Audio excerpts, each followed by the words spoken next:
Alhamdulillah. Alhamdulillah wahdahu la sharika lah. Sadaqa wa'dahu wa nasara 'abdahu. Wa 'azza jundahu wa hazama al-ahzaba wahdahu. Wassalatu wassalamu ala man la nabiyya ba'dahu. Wa la rasula ba'dahu wa la ma'suba ba'dahu. أما بعد فأعوذ بالله من الشيطان الرجيم بسم الله الرحمن الرحيم ما لكم لا ترجون لله وقارا قال عليه الصلاة والسلام أدبني ربي فأحسن تأديبي أو كما قال عليه الصلاة والسلام يا رب صل وسلم دائما أبدا على حبيبك خير الخلق كلهم. My dear respected elders and youngsters and the little ones, before I begin, I would like to request the youngsters to please come forward and fill their spaces and try to stay away from the walls. Unless you are disabled, as I always say, elders are exempt. Allah has given you strength. Please come forward, fill the spaces. Later on, then we have problem telling people again and again to come forward. Jazakallahu khair.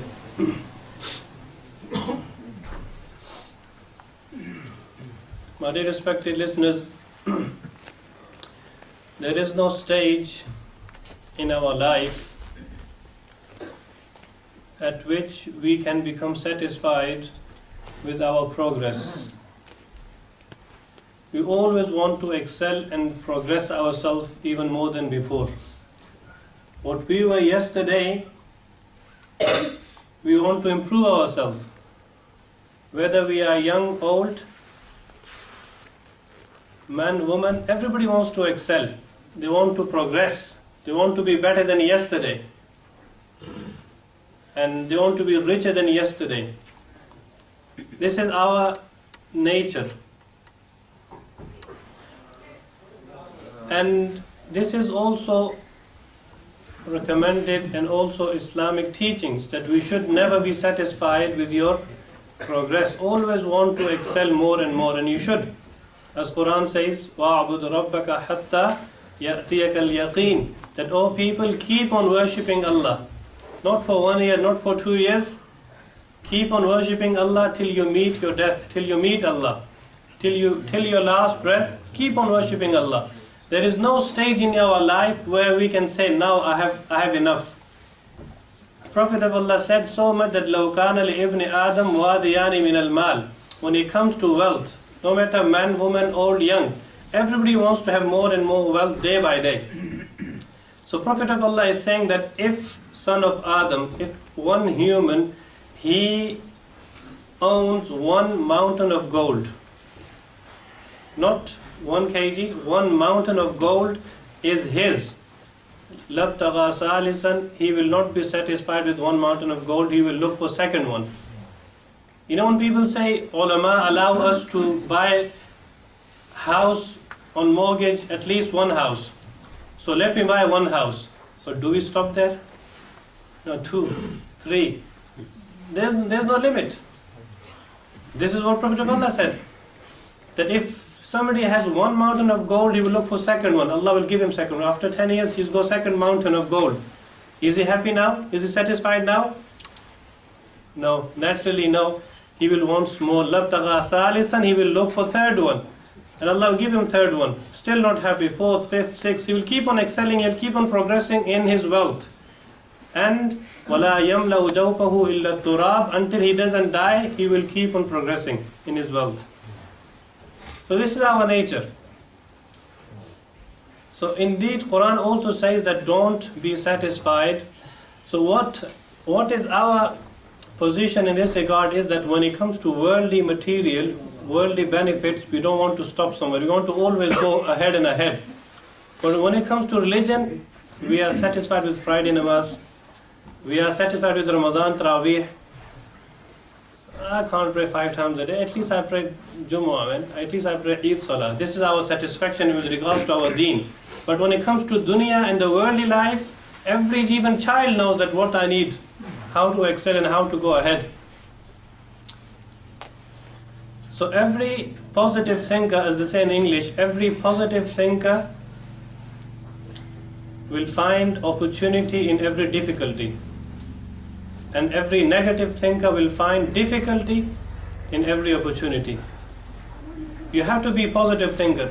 Luqman Hakim, a great saint of Islam, he was not a prophet, but he was so wise, he was so clever, an intellectual personality, that Allah included his wisdom, his words of wisdom in the Quran. Allah dedicated a whole chapter, Surah Luqman, as we all read many times. Allah dedicates whole chapter of Quran under the name of Surah Luqman. So somebody asked him, how did you attain this level of wisdom? Where did you learn this wisdom? Where did you learn this mannerism? Where did you learn this etiquette? He said, I learned it from those people who don't have it. This was his answer. He was very wise, so wise that Allah included his words in the Quran. Imagine when your statement comes in the newspaper, BBC News, how happy would you be? But Allah is including his word, his statement in the Quran. How happy he would be. So somebody asked him, how did you attain this level of wisdom, level of taqwa? He said, I got it from those people who lack it, who don't have it. He said, unpack that. What do you mean by this? How do you actually learn from those people who don't have it? He said, when I see people making mistakes and doing something stupid on which people laugh, I learn from it. I say, if he is laughed at, I should not do this thing because people will laugh at me also. So I learn from this. You see, so when you are a positive thinker, Allah will give you opportunity. Even in hardships, in difficulties, you will learn. You will want to progress yourself. So Prophet of Allah said, "Addabani Rabbi fa ahsana ta'dibi." When it comes to manners, when it comes to respect, we shouldn't be satisfied with little. Always want to excel more and more. Prophet of Allah says, "Addabani Rabbi." My Allah Himself has nurtured me. My Allah has Himself tutored me. My Allah Himself has taught me, and He nurtured me. For ahsana ta'dibi, He didn't leave anything short in perfecting my manners. Allah Himself taught Prophet of Allah the manners. Today, when you see youngsters especially, Islam advocates, Islam encourages people to show respect. Because when respect comes, every move of yours, every move of ours will be respectful. Because Prophet of Allah did say, "Ad-deenu kulluhu adab." Another name, if somebody asks you, what is another name for Islam? Another name for Islam is respect. Ad-deenu kulluhu adab. Whole religion, anything you take of Islam is consisting of respect and manners. Ad-deenu kulluhu adab. And today you see youngsters, when they speak to our elders, our senior people, it is very painful sight. You don't want to hear what they are saying. And Prophet of Allah said, that person who does not respect our elders, has no regard for our scholars, our respected ulama, respect our elders, seniority of the community, and he has no mercy on the youngsters, then he should not dare to call himself a Muslim. مَنْ لَمْ يُؤَقِّرْ كَبِيرَنَا وَلَمْ يَرْحَمْ صَغِيرَنَا فَلَيْسَ مِنَّا. And according to the definition of Hazrat Ali radiallahu anhu, another great giant of Islam, he says, لَيْسَ الْجَمَالُ بِأَسْوَابٍ تُزَيِّنُنَا. لَيْسَ الْجَمَالُ, if you know Arabic, you'll appreciate. لَيْسَ الْجَمَالُ بِأَسْوَابٍ تُزَيِّنُنَا إِنَّ الْجَمَالَ جَمَالُ الْعَقْلِ وَالْأَدَبِ. And then he said, لَيْسَ الْيَتِيمُ الَّذِي قَدْ مَاتَ وَالِدُهُ إِنَّ الْيَتِيمَ يَتِيمُ الْعِلْمِ وَالْأَدَبِ. He said that it is not the beautiful clothes, the beautiful garments, or the beautiful cars, or the beautiful houses, the palaces in which we live, which will beautify us, which will make us, exemplary people in the eyes of the people. No. This is not the thing to be proud of. The thing to be proud of is your manners, your intellect. And then he said, إِنَّ لَيْسَ الْيَتِيمُ الَّذِي قَدْ مَاتَ وَالِدُهُ. He is not the only orphan. Meaning he is not the only orphan whose father, whose mother passed away. He is the orphan, but not only the orphan. He is not only the orphan in the world. There are many other orphans. And then he said, Innal yatima yatimul ilmi wal adabi. The real orphan, the spiritual orphan is that orphan, that young boy or that person who hasn't got manners and respect and intellect in him. So if you look at this definition, we have thousands of orphans, yet they have their parents, spiritual orphans. So it is very, very important that we excel in our manners, in our respect. Islam teaches respect for all aspects of life, beginning with Allah subhanahu wa ta'ala. Today people don't have no regard for religion, don't have no regard for God, Allah Himself, they have no regard for prophets. So they take the mick out of prophets, na'udhu billah. They make their pictures, they make their cartoons, and they want to laugh at them. This is not allowed in Islam. Beginning with the respect of Allah, what Islam teaches us, look at the life, and the point to reflect is the lives of prophets. How did prophets went about to respect Allah subhanahu wa ta'ala? For example, many prophets, every prophet showed a unique character. But Prophet Ibrahim alayhi salatu wasalam, when he was introducing his Allah, our Lord, our Rabb, Allah subhanahu wa ta'ala, to the tyrant king, what did he say to him? He said, Alladhi khalaqani fahuwa yahdeen. Walladhi huwa yut'imuni wa yasqeen. Wa idha maristu fahuwa yashfeen. O king, he asked him, who's your Allah, who's your Lord? Because they used to themselves call gods. So he said, my Allah is that who has created me. My Allah is that who guides me. After making me, He also guided me. And then He feeds me, He gives me water, He sustains me, He nurtures me. And then point to reflect on is, وَإِذَا مَرِضْتُ, when by chance I fell ill, I get ill, He cures me. Now Islamically, as you know, وَالْقَدْرِ خَيْرِهِ وَشَرِّهِ مِنَ اللَّهِ تَعَالَى, all good and bad, illness and cure comes from Allah. So Prophet Ibrahim did say here that Allah is the one who makes me ill and also cures me. It is fine, there is no crime, but he didn't say that. Out of respect, he says, when I get ill, He cures me.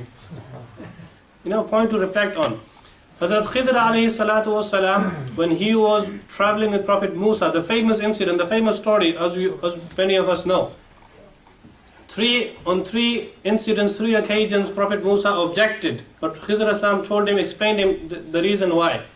And one occasion was that when they boarded the ship, Allah ordered the Khidr alayhi salam to damage the ship.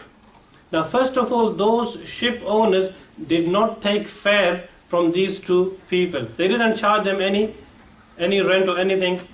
They boarded them free of charge. On the way, Khidr alayhi salatu wasalam damaged the ship. Now Prophet Musa said to him, first of all, they took us free on board, and now you're damaging their ship? Then later on he said, فَأَرَدْتُ أَنْ أَعِيبَهَا, I wanted to damage it and defect it. Why? Because the evil king used to take all the good boats and ships. So I wanted to save his property. So he said, I wanted to damage. Even though it was the order of Allah, he didn't say Allah wanted me to. He said, I wanted to damage so he can be saved from the king. But later on, when he straightened the wall, which was about to fall, and under which there was a treasure of 2 youngsters who were very obedient to their parents, Allah rewarded them in this manner that Allah, through Prophet Musa and Khidr alayhi salatu wasalam, straightened the wall and saved their treasure. Now here, he reference to Allah. He said, فَأَرَادَ رَبُّكَ أَن يَبْلُغَ وَيَسْتَخْرِجَ كَنْزَهُمْ وَرَحْمَةً مِّن رَبِّكَ, that Allah wanted to show mercy on these youngsters. But first he said, I wanted to damage the ship so the ship can be saved. And here Allah wants to show mercy to these youngsters because of their obedience to their parents. And so many examples, so many other examples which we have. And in the Quran, Allah complains. Allah asks, مَا لَكُمْ لَا تَرْجُونَ لِلَّهِ وَقَارًا, that, oh people, why don't you show no regard to Allah? When a father sometime out of pain says, son, where are you going to go and leave me behind? You can understand the pain of the father. But here, Allah is saying, وَمَا قَدَرُ اللَّهَ حَقَّ قَدْرِهِ. O my servants, you did not appreciate me the way I should be appreciated. It's amazing. Just read the Quran, you understand. Allah says, فَأَيْنَ تَذْهَبُونَ. Where are you going, leaving me behind? Who else is your God? Who else you turning to? So Allah is asking, مَا لَكُمْ لَا تَرْجُونَ لِلَّهِ وَقَارًا. O people, why don't you show no regard to Allah? How many favors Allah has blessed us with? The eyes which we abuse day and night. Allah didn't charge us. Allah didn't take anything from us, not even a penny. You don't pay your bill, your gas bill, they will cut your gas. But Allah didn't charge anything. Allah just wanted us to not to abuse the eyesight. Prophet Ayyub alayhi salatu wassalam, Allah wanted to test him. 80 years of prosperity, good life, children, wealth, everything is around him. One day what happened? His house collapsed and all his 14 children died instantly. Straight away test came on Prophet Ayyub alayhi salatu wassalam. Now he was patient, he was sabir. Ni'mal abdu innahu awwab, because Quran praised him that he is the man of patience. His wife insisted him, why don't you make dua to Allah? You make dua for other people, they are cured. Why don't you make dua for yourself? He said, no. Allah gave me prosperity and happiness for 80 years, 80 years. And Allah only tested me for 80 years. How can I ask Allah? It's not fair. Let me be in this state for 80 years, then I will ask Allah. So no. His wife said, no, you have to ask Allah. And then all he said was, Rabbi inni massani yadhurru wa anta arhamur rahimin. Nothing else. Oh Allah, I am afflicted and you are merciful. Allah, you know my situation. If you think cure is the right time for me, then give it to me. Otherwise, no complaints. This was the Prophet's regard, the Prophet's respect for the being of Allah subhanahu wa ta'ala.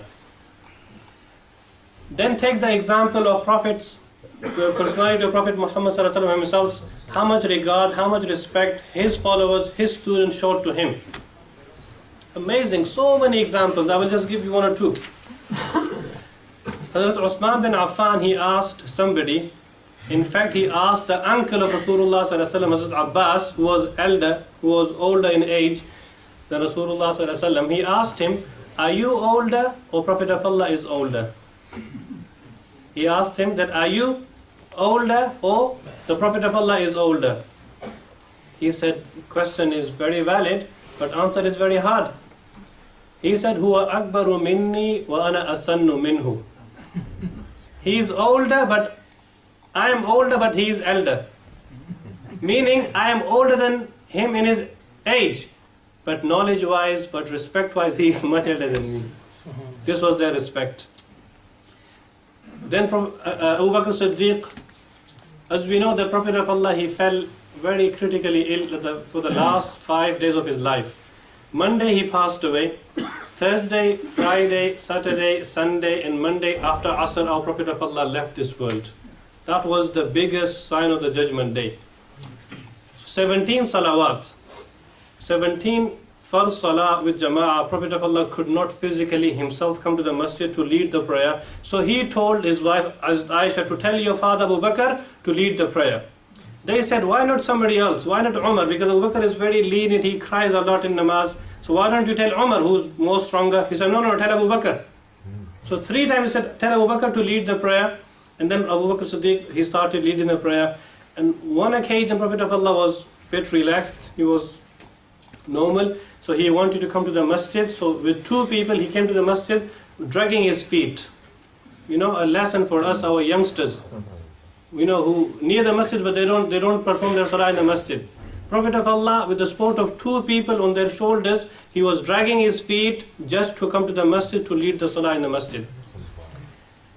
When he came to the masjid, Abu Bakr Siddiq, he wanted to step back and give the musalla to Rasulullah sallallahu to lead the salah. He said, no, you keep on leading. After the salah was over, he asked him that, how come you're moving back? He said, how is it possible ما كان لابن قحافة أن يصلي بين يدي رسول الله صلى الله عليه وسلم. It is not possible for me, Abu Quhafa, the son of Abu Quhafa, Abu Bakr, to lead the prayer when Prophet of Allah is present himself, out of respect. You know, modern day example, Maulana Ahmed Ali Lahori, Rahimullah, very great saint, scholar in Pakistan, Lahore, he lived, he passed away. There was another great scholar, Sayyid Shah Bukhari, another great name, we all heard his name. So he was Sayyid. He was from the family of Rasulullah sallallahu alaihi wasallam, Sayyid Shah Bukhari. But Maulana Ahmad Ali Lahori, rahimahullah, was a son of a Sikh. Meaning his father was a Sikh man, but he turned Muslim, he became Muslim, and he became a great scholar. So he was an imam in particular masjid in Lahore, and Sayyid Shah Bukhari rahimahullah wanted to meet him in his masjid, so he came to meet him in the masjid. And when he seen him, he stepped back and he said, Shah Sahab, can you please lead the prayer? He said, no. He said, why shall I lead the prayer? He said, how can a son of Sikh lead the prayer when son of Sayyid is present here? Then he said, no, you got yourself wrong there. He said, hundreds of Sayyids should be sacrificed on a son of Sikh like yourself, out of respect. This was their honesty, this was their respect for each other.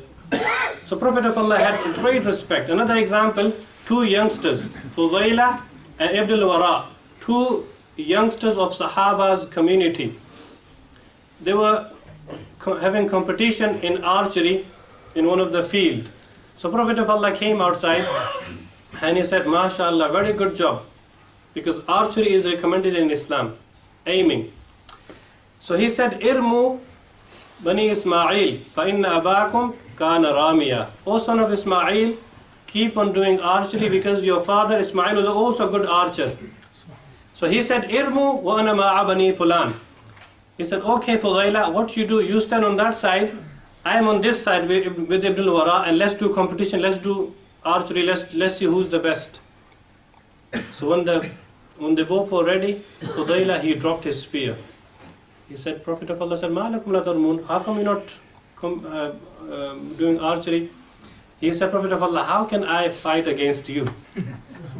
Now, respect demands differently. Respect demands different. This was their respect. This was the reason Allah has given them. The reason is, the thing you appreciate, the thing you value, Allah will send it in your own houses. Today we value the money. Money is coming in every house. Every house got, mashallah, enough money because there is enough value for the money, so money is coming in. Now it depends how much you value the knowledge of Allah, how much you value the scholars, how much you value the Quran, the deen of Allah. According to your value, according to your qadr, Allah will send it to your house. This is the system of Allah. So Sahaba valued, so they were, money didn't matter to them. You could easily get hold of money from them, but you couldn't easily get hold of their time because they were very useful people in their times. So when you take the example of the sha'air, the symbols of Allah, the masjid, the house of Allah, the Baytullah, the Kaaba, the example which we heard is that Hazrat Salim, who was the great son, who was the grandson of Umar bin Khattab, he was doing tawaf around the house of Allah. And king of that time, Hisham, he was also doing tawaf. So he said, oh Salim, Hazrat, I hope you're okay. Is there anything I can do for you? While doing tawaf, he's asking Salim, is there anything I can do for you? Hazrat Salim got very upset. He said, how dare you ask me in the house of Allah that I should ask you for something? Here you should ask Allah. This is the respect. The respect of masjid demands that you don't talk your worldly affairs in the masjid. So how dare you ask me that I should ask you for some material needs? He said, I'm sorry, I apologize. So when they left the masjid, he met him again. He said, Hazrat, I'm sorry for the disrespect inside, but now the offer still stands. If you want me to help you with something, I can help you with something. He said, okay, what shall I ask you for? Spiritual needs or material needs? Something of deen or something of dunya? He said, Hazrat, for spiritual needs I should come to you. but for any worldly needs, I'm there for you, inshallah. He said, this world is so, minor to me that I never even asked Allah for it. Forget asking you. This was their respect for the house of Allah and respect for the masjid. Then take the example of respecting the elders, respecting the people of ilm, people of knowledge. In the cabinet of Umar bin Khattab, in the masjid of Prophet Muhammad ﷺ, as we know that he had a parliament. Even just few days ago we read this hadith in Riyadus Salihin. There was one young boy, Abdullah bin Abbas. He was very young in age. He was also part of this committee in this parliament of Umar bin Khattab, ruling half of the world. The elder people had objection that why do you bring this youngster amongst us? He's only young. We have sons more older than him, they're not here. He said, I will answer you at appropriate time.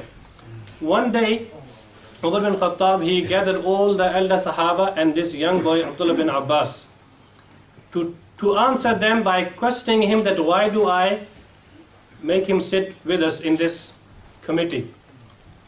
Then he asked a question. He said, what do you people think of this chapter of the Quran in which Allah has said, إِذَا جَاءَ نَصْرُ اللَّهِ وَالْفَتْحِ وَرَأَيْتَ النَّاسَ يَدْخُلُونَ فِي دِينِ اللَّهِ أَفْوَاجًا فَسَبِّحْ بِحَمْدِ رَبِّكَ وَاسْتَغْفِرْهُ إِنَّهُ كَانَ تَوَّابًا. Surah An-Nasr. When this chapter was revealed, what do you take of this? What is the plan of Allah behind this chapter? Shan and Nuzul. Now some said Allah is telling us that when Allah helps you, because the chapter means that when the help of Allah comes, when the victory of Allah comes, then you should praise Allah, you should glorify Allah, you should thank Allah. And then you should also seek istighfar and ask Allah to forgive you, because Allah is most forgiving. So it's very clear. Some said it is very clear message that you should be grateful to Allah for His bounties, for His favors. So some said something else, some said something else. He said, okay, you finished. Now let me ask this young boy what he has to say for it. Now the young boy came and he asked him that, son, you tell me, what do you think of this chapter? What does Allah mean by sending His help and victory? He said, this chapter is indication to the death of Rasulullah sallallahu alaihi wasallam. Why? He said the Prophet's mission was to spread the message of Islam, and Prophet's mission was to conquer the Mecca and spread Islam in Arabia, which he did. Now the mission of his life is completed. Now Allah is indicating that now your mission is completed, now you come back to me. إِذَا جَاءَ نَصْرُ اللَّهِ وَالْفَتْحِ. Help of Allah has arrived. The victory of Allah has arrived. The Mecca is conquered. Now you should turn to Allah. Now you should glorify Allah. Now you should do istighfar. Indication that now your time is up. You should come back to me. He said, oh elder Sahaba, this is the reason why I make him sit in our parliament, because he has knowledge. So this was their regard. This was their respect. They valued the knowledge. Unfortunately today, the thing we value is materialism. Somebody drives a nice car, yes, we salute him. Somebody has houses, we salute him. Yes, he's the man of the society. MashaAllah, he's a Chaudhry Sahib. But somebody who is Hafiz, somebody who is Alim, somebody who is low in the society, people don't have no regard. But even the Prophet of Allah said, there are some people in the society that people don't have no regard. If they send proposal to somebody, they will reject his proposal. If he says something, they will reject his proposal. But when he says the name of Allah to do something, Allah will fulfill His promise. Because in the eyes of Allah, they have value. And then we have another 2-3 minutes. Respect despite the differences. You know, we say why the famous objection of people is that why not ulama are united on one point of view. This is not possible, because through prophets we had such example that one prophet said something else, the other prophet said something else. Ikhtilaf was there, the difference of opinion was there. Through Sahaba, on the actual death of Rasulullah sallallahu alaihi wasallam, we had the difference of opinion. When he passed away, there was ikhtilaf between Sahaba, great Sahaba. That's why somebody beautifully said, they had ikhtilaf aqwal they did not have ikhtilaf aqlab, meaning the hearts. They differed on opinions. They did not differ on their hearts. Their hearts were united. Abu Bakr Siddiq, he said, Prophet of Allah passed away, he's gone to meet Allah. Umar bin Khattab said, no, he did not pass away, he's in the dream, he's sleeping, he will come back. Right on his death, there's a difference of opinion, but did they show any disunity in there amongst themselves? No. When he was convinced that he passed away, then he understood, he accepted. And then the issue came of burial, that where should we bury Prophet of Allah? Somebody said in Jannatul Baqi', somebody said somewhere else, but Abu Bakr Siddiq stepped in and said no. He said, مَا قُبِضَ النَّبِيٌّ إِلَّا دُفِنَ حَيْثُ قُبِضَ. He said the Prophet's sunnah is that any prophet, wherever they passed away, the same spot is their grave. So we have to bury the Prophet of Allah in the same place, in the house of Hazrat Aisha, where he passed away. Then the issue came that who should be the leader? Ikhtilaf. Muhajir on one side, Ansar on one side. Ikhtilaf is there.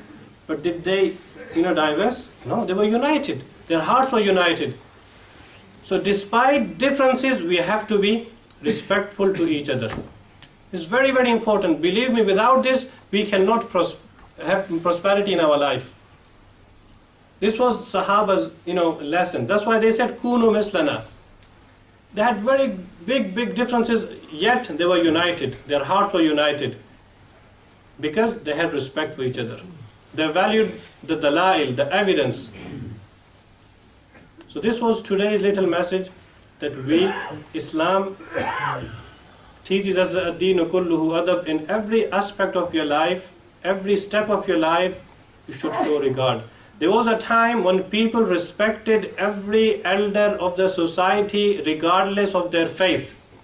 No matter who they are, Muslim, non-Muslim, Yahud, Nasara, no matter who they are, you must show respect as long as they are older. The example is very clear. Prophet of Allah, when he started his preaching, he said idol worship is not allowed. So one old lady, she left Mecca. She said, I don't want to stay in this city. How dare this man Muhammad, he comes and tells that idol worship is wrong? And she was an idol worshipper. She took her luggage, she left Mecca. On the way, she never seen Prophet of Allah. On the way, Prophet of Allah said, Auntie, do you need some help? He said, yes, my son is very heavy. Can you please help me? Prophet of Allah lifted and carried her luggage. On the way, he asked her, Auntie, where are you going? He said, son, I tell you something important. There is a person called Muhammad, don't go near him. Subhanallah. Prophet of Allah says, just smiled, he didn't say anything. He said, okay, Auntie, I'll listen to you, inshallah. When he reached her house, he left the luggage and he said, who are you? You seem very nice man, who are you? He said, Auntie, I'm sorry, but I'm Muhammad. On that spot, she embraced Islam. This is our Prophet. So in this society where we live with diverse community, we must be respectful. Our dealings, our talking, our walking should represent Islam everywhere we go. May Allah enable me first and then yourself to act upon this. Jazakallahu khair.